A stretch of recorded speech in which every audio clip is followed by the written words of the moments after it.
It's a beautiful room and very cozy. I'm happy to have a very informal yak about my journey. When I was, I guess, 48, I was pretty much having a midlife crisis. I was fairly distraught, depressed, carrying extra weight, had reacquired my smoking habit from being a young radical social smoker. And things, I was staring down 50, and I'm not sure what it was, but it was very, very unsettling for me. Now, my dad had Parkinson's dementia, which came on at age 50, and so I think that kind of put an extra level of fear into me, even though I didn't think that Parkinson's was going to be inherited. But it kind of threw me into a tailspin, and out of that sort of a little bit of a dark period of my life, I had this crazy idea that popped into my head, which was to run a marathon.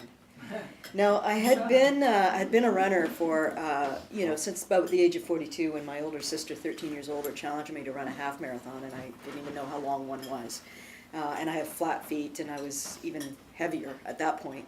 And but I did, and then I kind of was a casual runner, but I never wanted to run a marathon. It was never on my bucket list. In fact, I adamantly told my running friends that I would never run one. But there the idea was, and I think sometimes these crazy ideas come into our life in middle age, and we kind of sometimes have to just go with it. And that's what I did. I went with it. And I started training for a marathon, and it was astonishing to me, because even though I was running sort of 3 days a week and keeping a little bit active, I wasn't being active enough for what I needed. And as I started to pick up my running training pace, a couple of things happened. One, the weight just sort of fell off me. I thought, whoa, where'd that go? The smoking habit sort of fell away. But most dramatically for me, my spirit lifted. I ran my way out of that midlife funk. I started to acquire a kind of heady confidence that was I experienced more in my 20s and 30s, when I felt like on top of the world, on top of my career. I had energy to burn.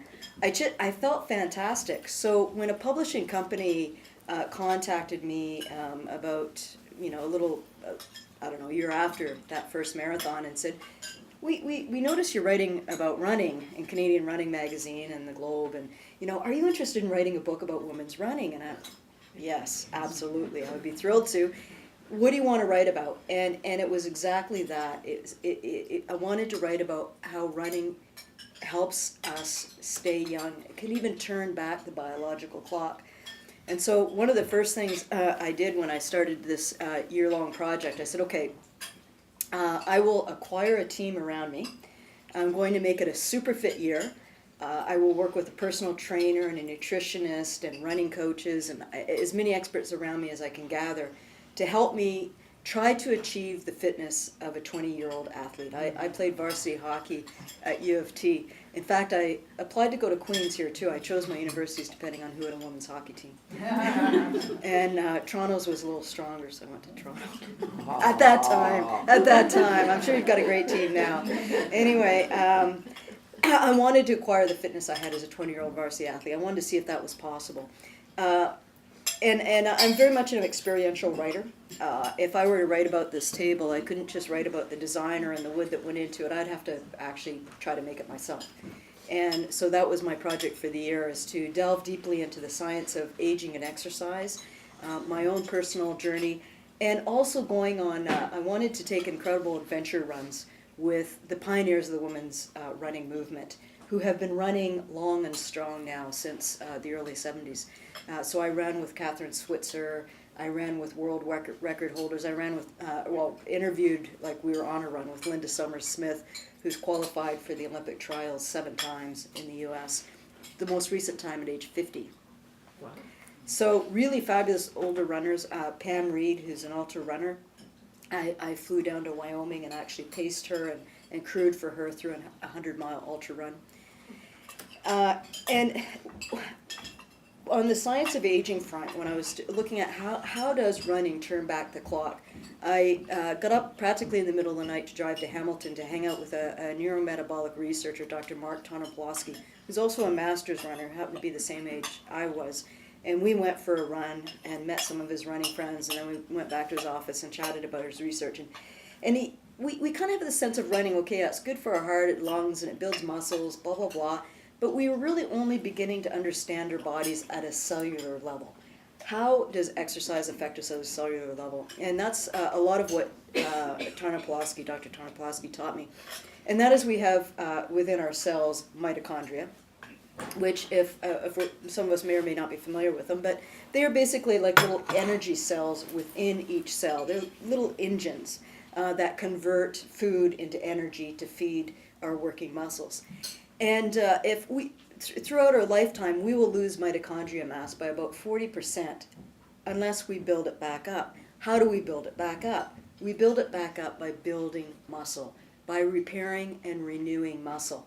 And so if our mitochondria mass is slowly declining, he equated it, which I love this metaphor, that, we have this SUV body, and as 20-year-olds we have an SUV engine, but if our mitochondria mass keeps eroding, then we kind of end up with a little moped engine trying to fire our SUV bodies around.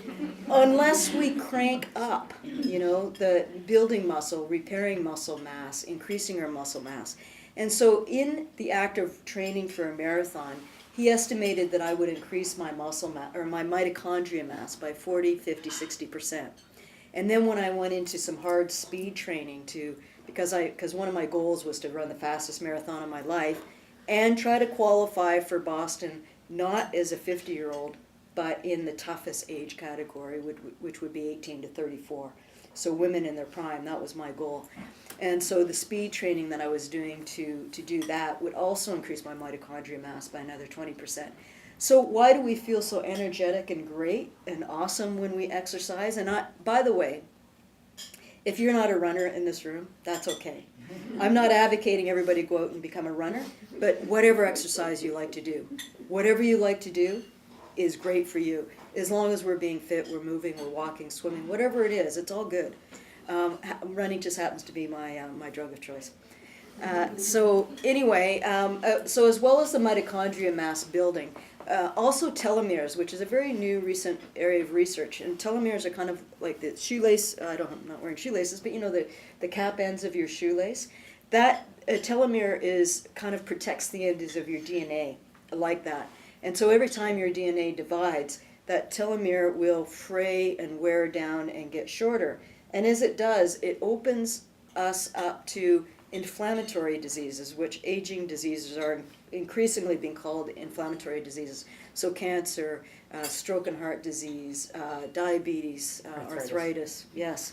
And again, what's interesting is they can now measure the length of telomeres, and they've done all sorts of studies to correlate long telomeres with a reduced risk of all those diseases. Short telomeres, an increased risk of all those diseases I mentioned. But they've discovered that masters, athletes, runners in their 40s, 50s, and 60s have the same length of telomeres as young things in their 20s. Why is that? When we exercise, we spur the body to produce telomerase, which protects those telomeres from shortening. And if they are short, this is the good news, if we haven't been all that active, and if they are short, we can spur them to grow longer. So it becomes protective of all of those middle-aged inflammatory diseases that tend to strike us. And a third thing, and I could go on, but I'll end on the science bit that was astonishing me.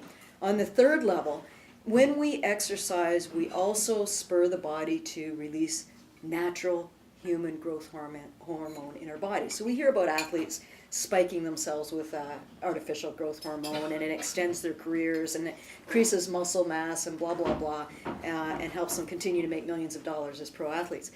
But we can actually produce natural human growth hormone in our body. And what provokes it? Exercise. For a spike of human growth hormone, short, hard sprints, 30-second sprints, will elevate it. But the best sustained release of human growth hormone is a relatively, vigorous run. So we can go out and sort of plod along and have those easy run days, which is great. But every other day, we need to kind of push ourselves a little bit harder. Sort of get it so that we're having, breathing is, we're pushing things. And that kind of tempo run pace will elevate human growth hormone for up to 4 to 5 hours after our run. And what does that do? It goes in and it repairs our bodies at a cellular level. And we wonder why when those harder, faster runs, or even a hard, vigorous walk at the time, it's like, whoa. And then afterwards, whoa, it's almost like we're zinging. There's this amazing feeling in our body. And that is what's all going on in our bodies at a cellular level. So, this was a huge motivator for me when I went through, started to understand why the more I ran, the younger I felt. And because with my first book, I was being videotaped at various talks, and I'd go back and look at the videotapes, and I thought, oh my, I actually feel that I look 5 years older at age 42 than I did, well, even now at age 52. I could literally see myself looking younger, feeling stronger, et cetera, et cetera. So I was feeling about halfway through what I call my super fit year, and I would urge all of you, no matter where you're at with your fitness level right now, to think about this year. New Year's coming along, make it your super fit year. Because we can say, oh, wow, I don't have time for it, it's kind of expensive, I got to get these coaches around me or whatever. There's all sorts of different ways to do it, and do it for no money, especially here on Queen's campus, where I'm sure there was all sorts of fitness programs going on. The running room has all sorts of running programs. There's lots and lots of ways you can put yourself into sort of a training program to learn how to train properly. And even though I'd kind of considered myself a bit of an athlete my whole life, I really didn't know how to train my body properly. And that was my goal in my super fit year, to do that. And we can wait. We can say, oh, I don't have enough time. But you're buying yourself time with training. You are turning the clock back. You're getting more energy. And we can wait until we sort of get sick and have a preventative, like sort of have a team of doctors around us helping us. Or we can kind of get a team around us now, a preventative team, to keep us strong into the future. So I think it'd be a really neat thing for everybody to sort of think, okay, how can I make this year fitter than I was last year, younger than I was last year, stronger than I was last year. And about halfway through my super fit year, I was going to Montreal to a Montreal master's study. And it's probably the toughest study in the world to get into, because you have to be 75 plus and you have to have a world record. So you have to have set, and they mostly looked at runners. Once they expand their study, they'll look at other world record holders to try to understand what is the best exercise to keep us young and strong into our senior years. Anyway, I arrived there, and I'd spoken to Betty Jean McHugh, short BJ, on the phone, and said, well, I'll meet you in Montreal and see you go through all these studies. But I met her for the first time in the hotel, and I looked across the lobby, and this woman, who seemed to me about 50, walked towards me with this vigor in her step, and I thought, oh my God, that's BJ. 85 years old. And this is a year or two ago, so she's going to turn 88 in November, and she's running the Honolulu Marathon with her son and university age granddaughter. So anyway, so I went on all these various studies with BJ, watched her undergo a VO2 test, which kind of measures your cardiovascular potential for work.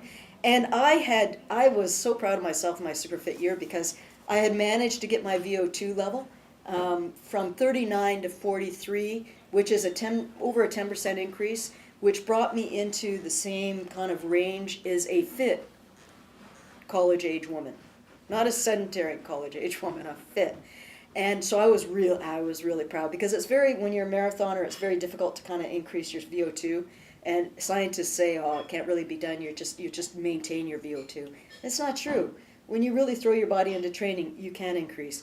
And I did, and I was on a weight training program, and I was getting strong physically, which I advocate to go with running. Don't just run, you need to lift weights, so you need to do some strength training.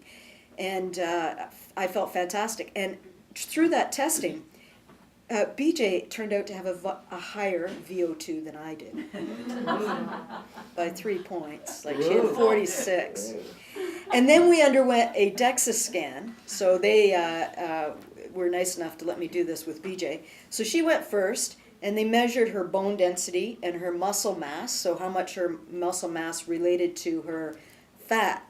And she had 22% body fat, which is like pretty ripped. So that's sort of female athletes would be pretty chuffed to have 22%. And she had more muscle mass than I did. Now, BJ, when I first laid eyes on BJ, I thought, oh my God, we look so much alike, she could be my mom. And I was like, well, if I keep running until I'm 85, she could be me, or I could be her. We were about the same height, the same weight, but it turned out she had more muscle mass, and I had more fat. So I had about 5 or 6 pounds more fat than BJ, and she had about 5 or 6 more pounds of muscle than I did at age 85. Now, one of the other interesting things about it was that bone density. Now, women worry a lot about our bone density. Running, of course, is very good for bone density because the pounding signals the body again to repair itself. And BJ was a prime example. So at age 85, the person who was doing the DEXA scan said that she would probably have osteoporosis if she weren't a runner. And in fact, all of her sisters had osteoporosis. Now, BJ, interestingly enough, now we know our hips as we get older, that's, a very vulnerable spot for women. BJ had bone density in her hips because they can measure every part of her body. That was, like more like a 40 or 50-year-old woman at age 85. And all of her bone measures were far better than the average score of 85-year-olds. Now, the only measure that I beat BJ on was on bone density. Now, just before I tell you what my scores were, does anybody have any relative sense of what their skeleton weighs? Any guesses? Okay. How many think that their skeleton weighs like 20 pounds? 50? We don't know. We've got a guess over here. No, I was 50-ish. 50-ish. That's what I thought. I thought, that your skeleton was kind of like half your body weight or something, right? Because it's a skeleton. My skeleton, at the time of my DEXA scan, I weighed 115 pounds. My skeleton weighed 4.5 pounds. Oh.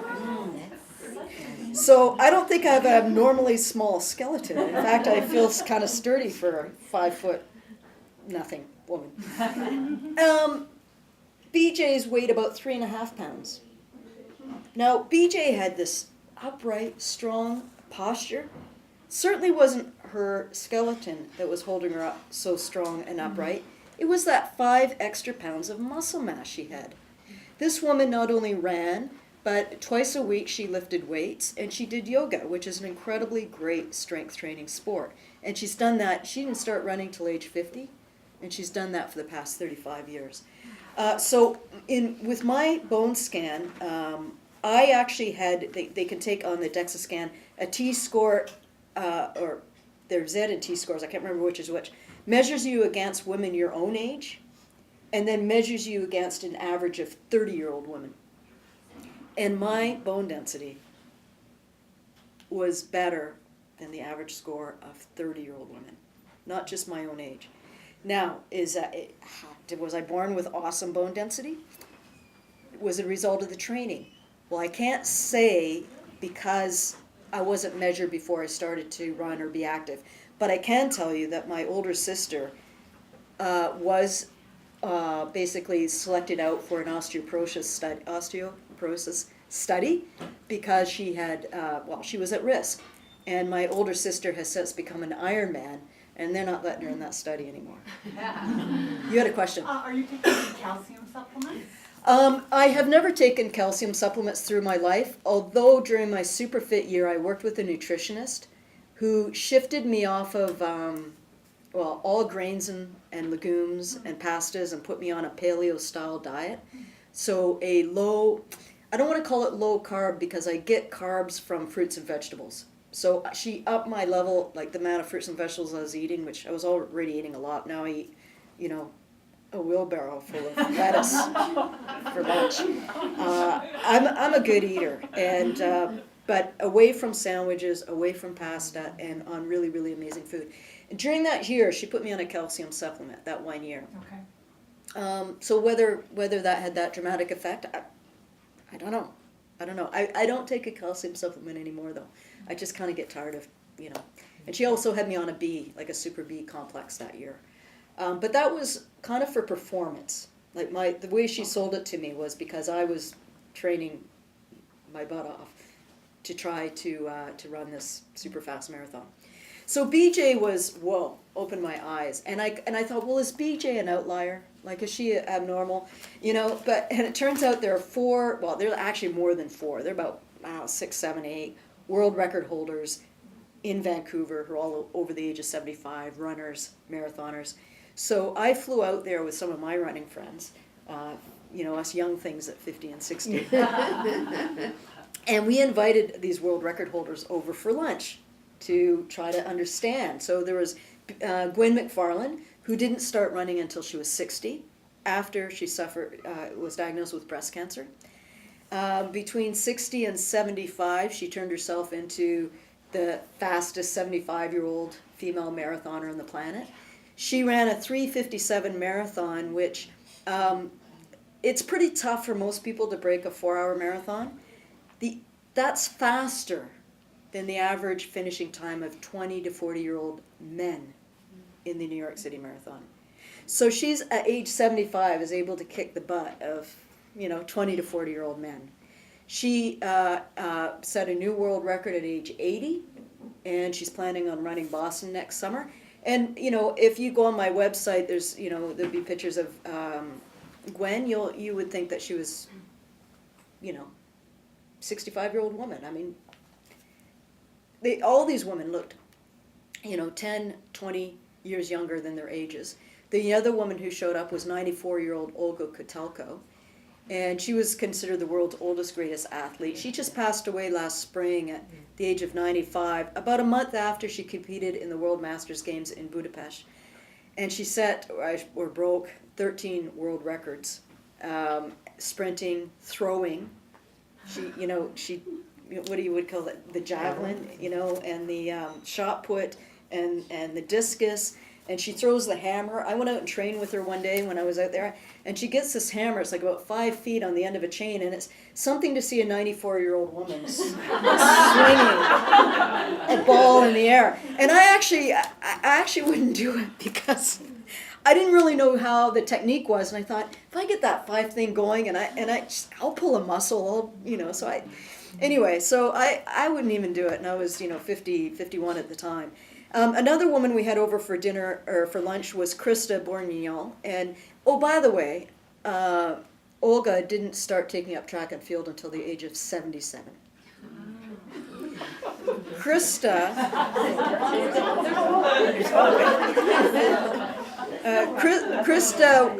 came over as well. Now, she was 76 years old at the time of this lunch, and she pulled up in her convertible, which I thought was incredibly sexy because all these older women spilled out. She gave everybody a ride.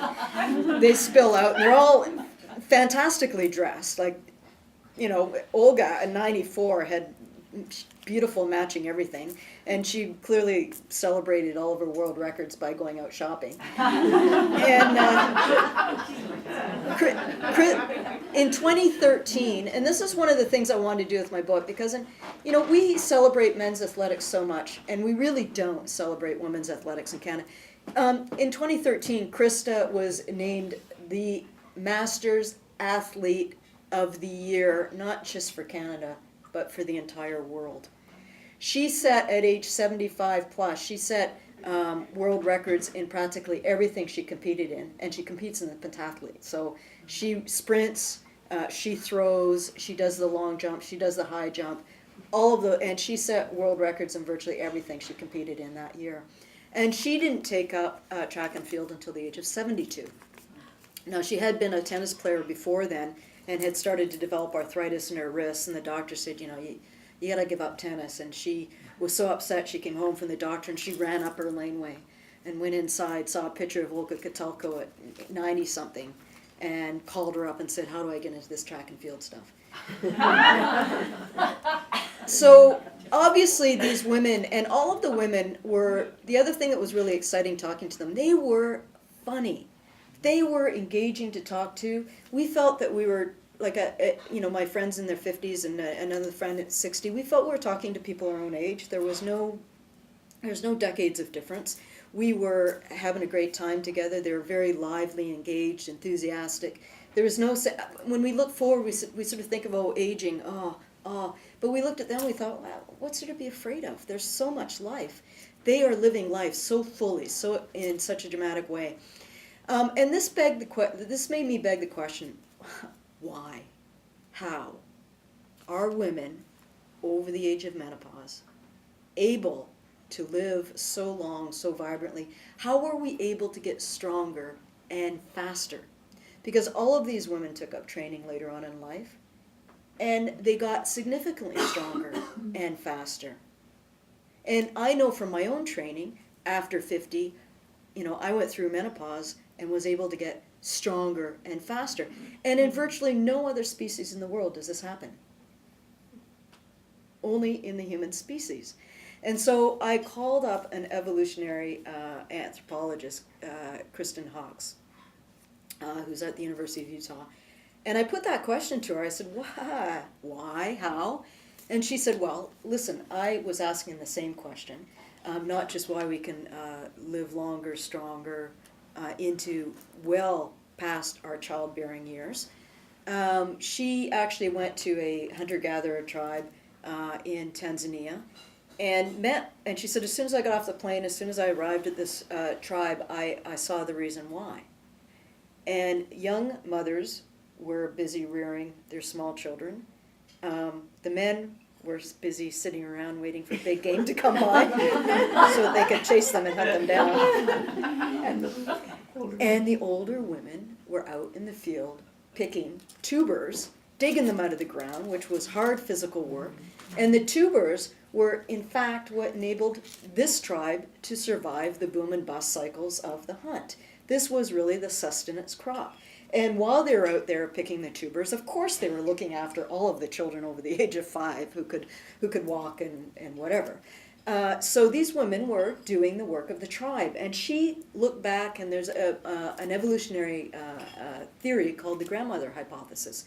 And we may have, as runners in the room, may have heard the running man theory, which they say, well, as soon as people were, we figured out how to run, and we could subsistence hunt, or what's it called again, when you just slowly hunt down an animal until it basically collapses, and our long distance endurance running kind of,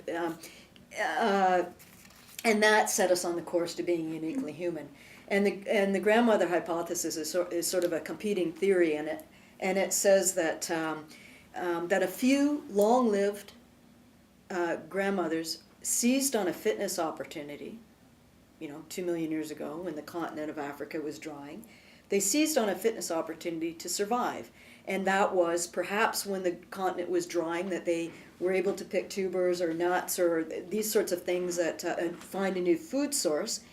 And that rather than, having children, they sort of poured their strength and effort into helping their daughters rear their children.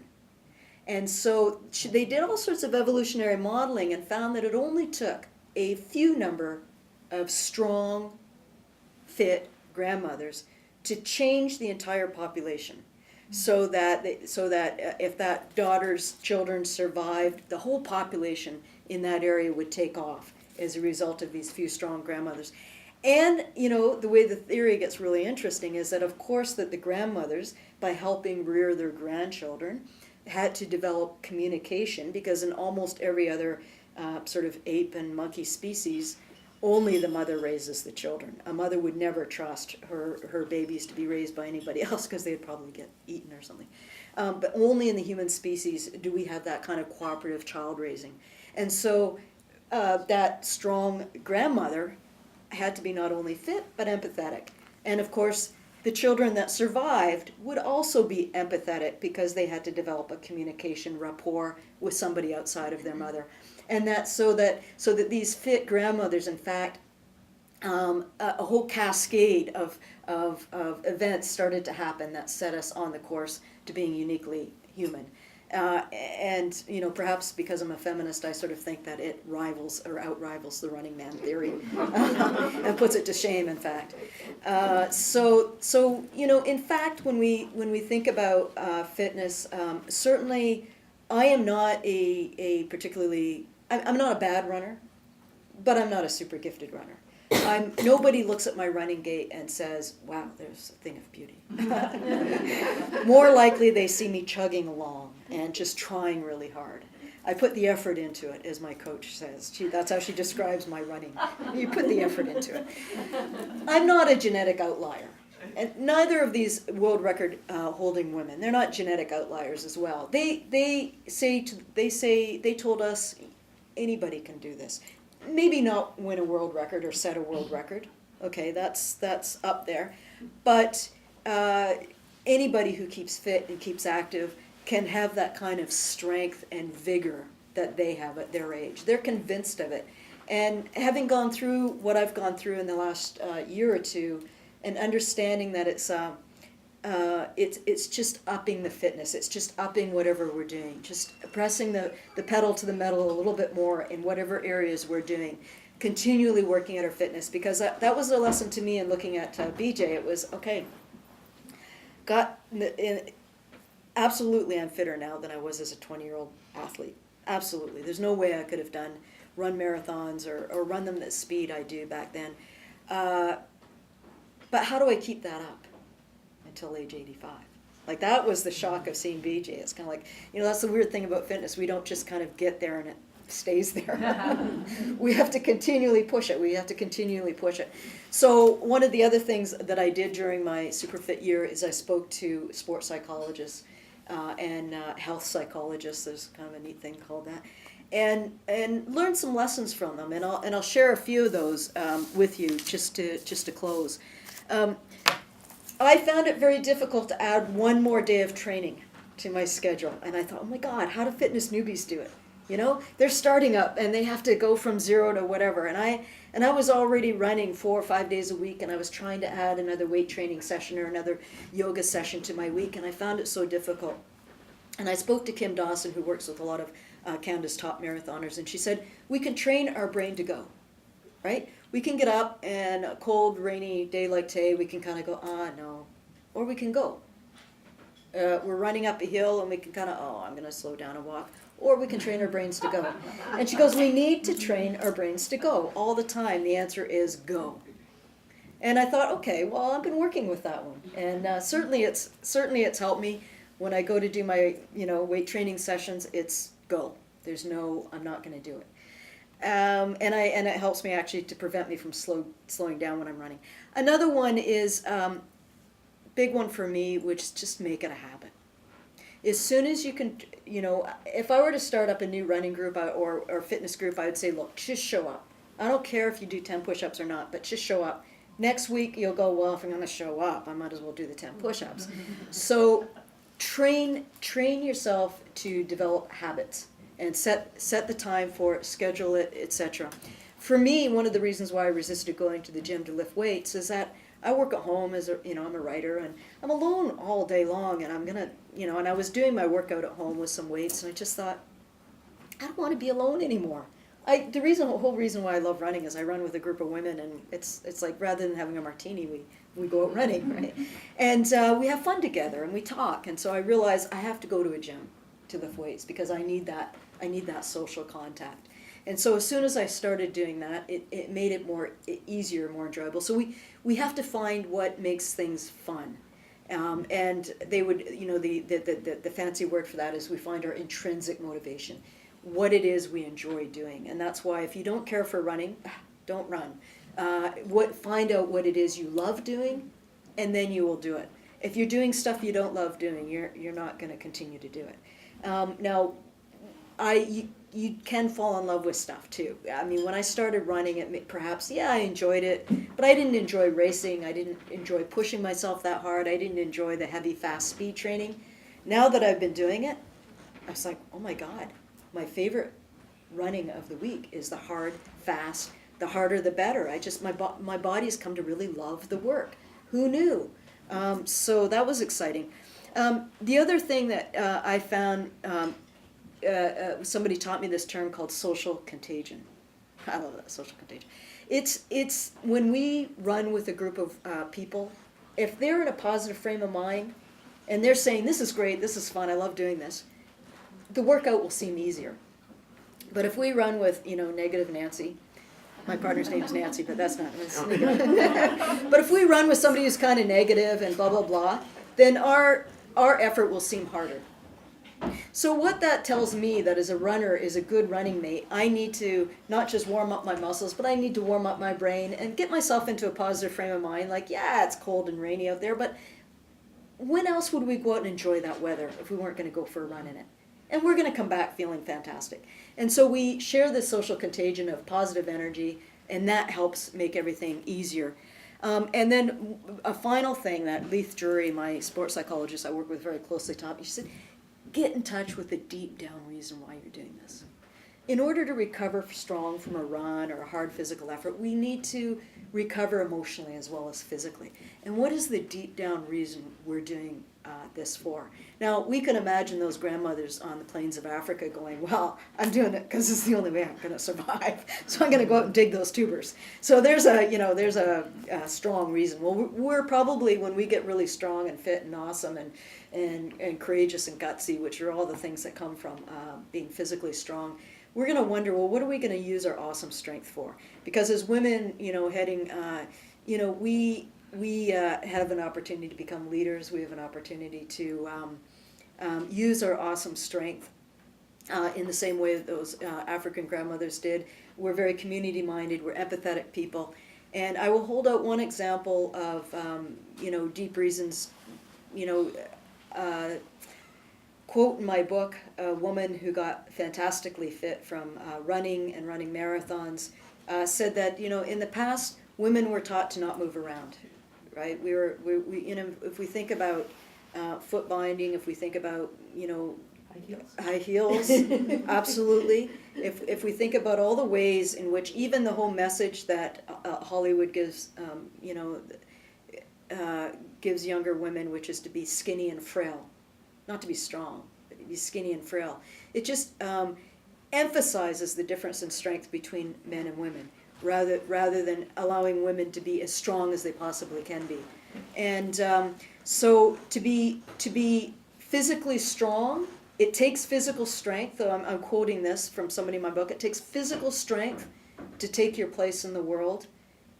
And the woman who gave me that quote is the Premier of our province, Kathleen Wynne, the first female Premier of the province, who says that running was her training to enter political life and deal with all the, everything that comes with that. So I'll just leave off on that note. I mean, maybe for my own personal, my own deep down reason, I realized that I wanted many, many more years to write. I feel like I'm just hitting my stride as a writer, and I want decades more. And I realized that in order to give myself decades more, I needed to get physically strong in order to write for as many years as I want to. So that's one of the reasons. So I don't run necessarily to run, although I've fallen in love with it. But I run because of all the things that running gives me. It doesn't just stay in running. It flows out to everything around us. And I'll end off with that, and I'll entertain questions if anybody has questions or thoughts. Or yes, over there. Do you have a recommendation for a book for weight training for women over 60? I don't, although somebody has over here. although I do have a chapter on strong in my book, and talk about, but I don't. My book is not a how-to book, so I'm not going to tell you to do X, Y, Z, but to talk about more of the general theory of weight training and how we might approach it. And there is a dearth of information, for sure, on training for women. There's some studies coming out now that our muscles may age slightly differently than men's, that we are able to maintain our strength, but our muscles may contract a little slower, so that women's times might decrease a little faster than men. But can we counteract that by weight training and increasing like that contractile function of our muscles. And I believe we can. I really do believe so much of it has to do with training. There is a book that I unearthed recently from a cover, Body for Life for Women, by Pamela Peake, I'm pretty sure. Okay. And she itemizes every single weight training exercise that it's possible to emphasize. Plus, she talks about the stages of life for women aging, and it's extremely helpful. I've read it several times. Give me the reference again. Body for Life for Women. by Pamela Peake. I'm going to write that down too. Body for Life for Women.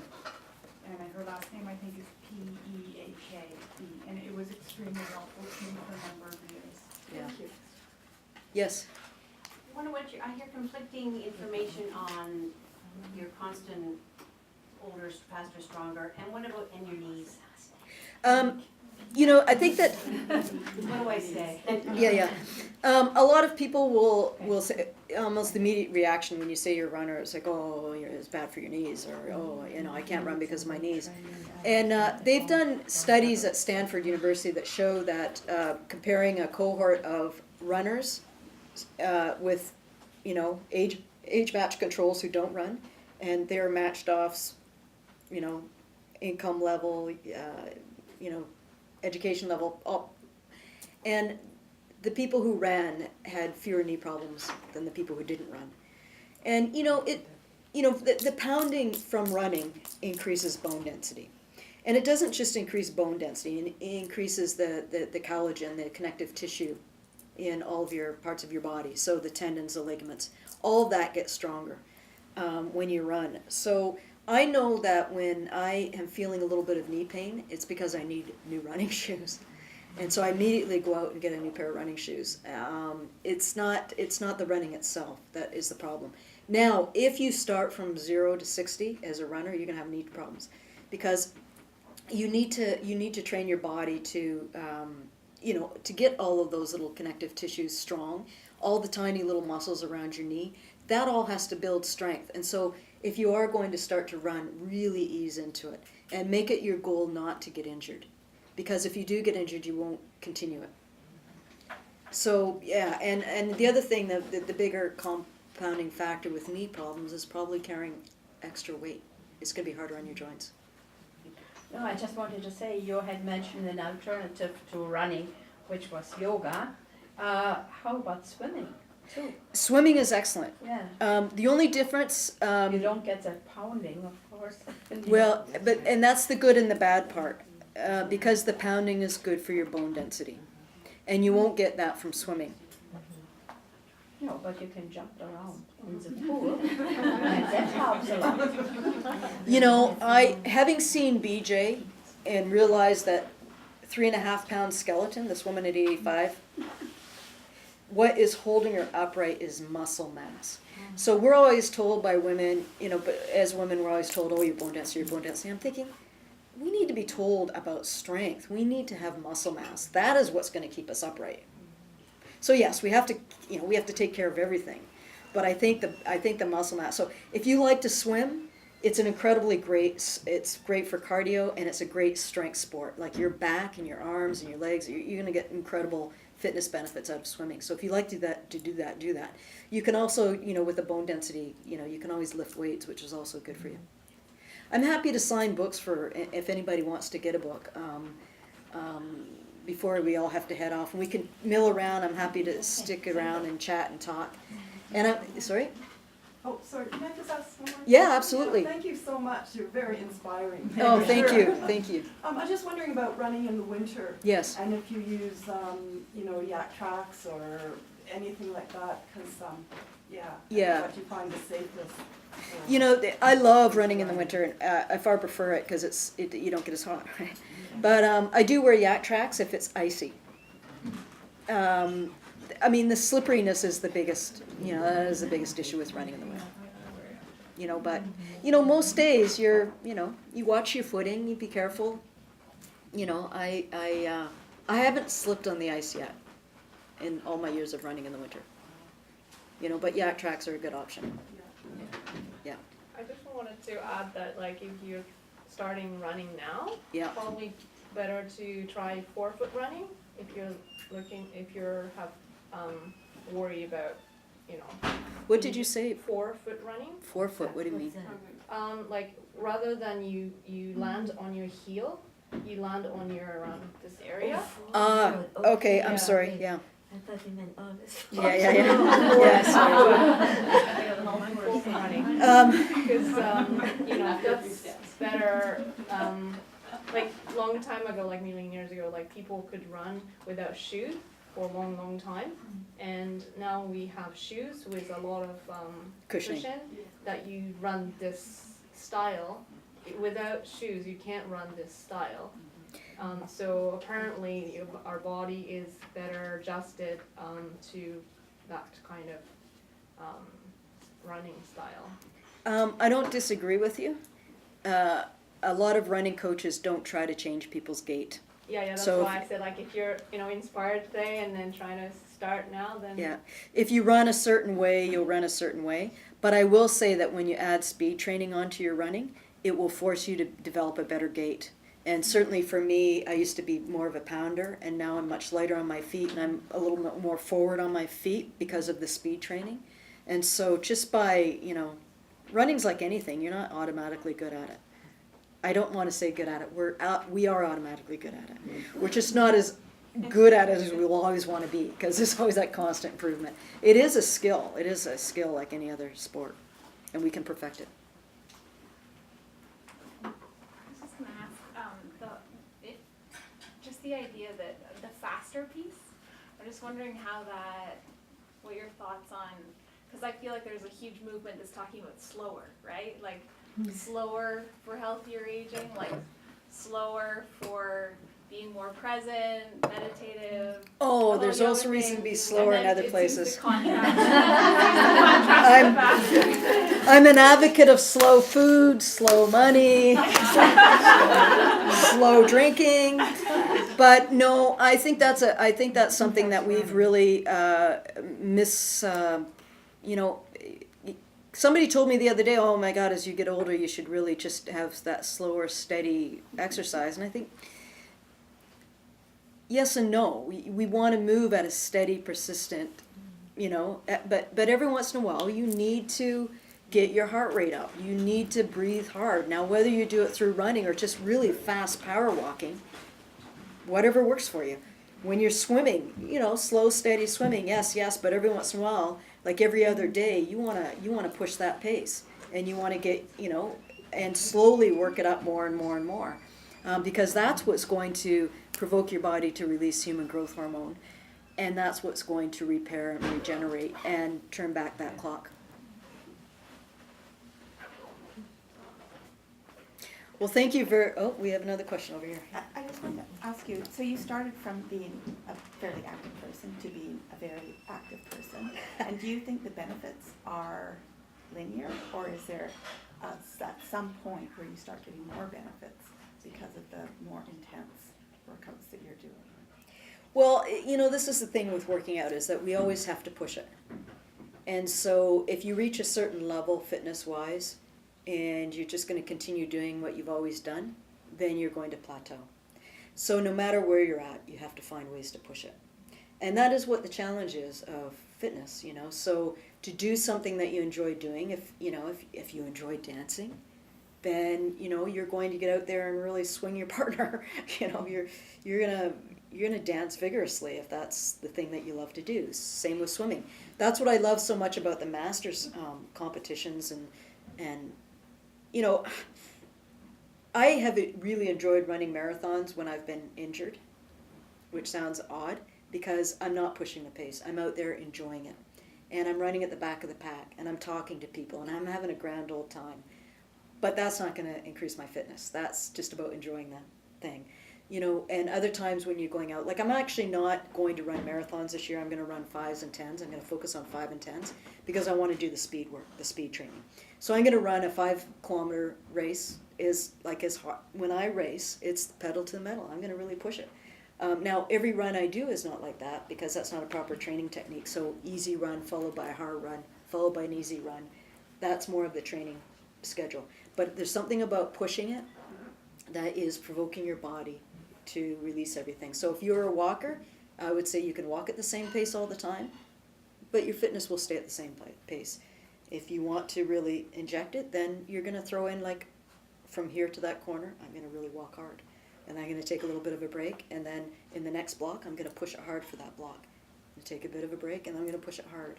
And it is that speeding up. And I did go to university with a speed walker who got to the national team.